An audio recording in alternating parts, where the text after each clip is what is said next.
Hi guys, இன்னைக்கு நம்ம movie ரிவ்யூவில் ஸ்ரீவள்ளி இந்த படத்தோடைய ரிவ்யூ தான் பார்க்க போகிறோம். இந்த படம் இப்போ தமிழ் டபுளில் அவைலபிளாக இருக்குது. மறக்காம செக் அவுட் பண்ணி பாருங்கள். இந்த படம் ஒரு சயின்டிஃபிக் ஆக்ஷன் த்ரில்லர் மூவியாக வெளிவந்திருக்கு. இப்போ இந்த படத்தோடைய கதையை பார்த்தரலாம்.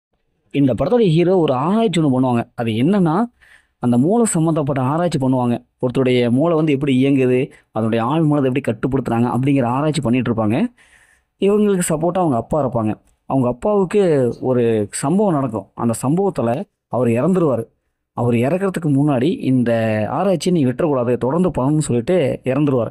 உடனே நம்ம ஹீரோயினையும் அதை கண்டினியூ பண்ணுவாங்க. அப்படி கண்டினியூ பண்ணும்போது நிறைய விஷயங்கள் அவருக்கு எதிர்மாறாக நடக்கும்.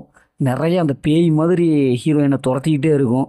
இப்போ இறுதியில் அந்த ஆராய்ச்சி தொடர்ந்து இவங்க பண்ணாங்களா இல்லையா, அப்படி என்ன ஆராய்ச்சி, இறுதியில் ஹீரோயினுடைய லைஃப் என்னவோ மாறுச்சு அப்படிங்கிறது தான் இந்த படத்துடைய ஒன்லைன். படத்துடைய பாசிட்டிவ்னு பார்த்தாவே இந்த படத்துடைய கதை கேட்கறதுக்கு சூப்பரான ஒரு கதையாக இருக்குது. அதுக்கப்புறம் படத்துடைய ஹீரோயின் நல்ல ஒரு ஆக்டிங் பர்ஃபார்மன்ஸ் கொடுத்துருக்காங்க. படத்தை நடிச்சு எல்லாமே சூப்பராக பர்ஃபார்ம் பண்ணியிருக்காங்க. பிஜிஎம் ஓரளவுக்கு நல்லா இருக்குது. மற்றபடி பெரிய ப்ளஸ் எல்லாம் எதுவுமே இல்லை.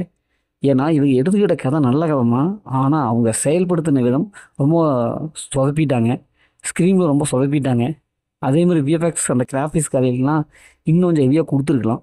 லோ பட்ஜெட்டில் எடுத்ததுனால இந்த படத்துடைய எஃபெக்டிவ் கதை வந்து சூப்பர் கதை, ஆனால் அதை உருவாக்குனதும் ரொம்பவும் சொதப்பலாக இருக்குது. இவங்க ஒரு சயின்டிஃபிக் மூவியாக எடுத்திருந்தாங்கன்னா செம்மையாக வந்திருக்கும். அதை விட்டு போட்டு ஹீரோயினுக்கு அந்த லவ் போர்ஷன் அதிகப்படுத்துறது, ரொமான்டிக் அப்படி இப்படி சுத்தமாக செட் ஆகவே இல்லை. ரெண்டையும் சேர்த்து குழப்பினால படம் பார்க்கறதுக்கு ஒரு இன்ட்ரெஸ்டிங்காக வரல. இந்த படத்தை ஃபேமிலியில் பார்க்கலாம். படத்தில் அந்த மாதிரி எதுவுமே இல்லை. முதல்ல இந்த படம் அப்படி சூப்பராக சொன்னாங்கன்னா இந்த படம் ஒரு பிலோ ஆவரேஜான மூவி தான் நான் சொல்கிறேன்.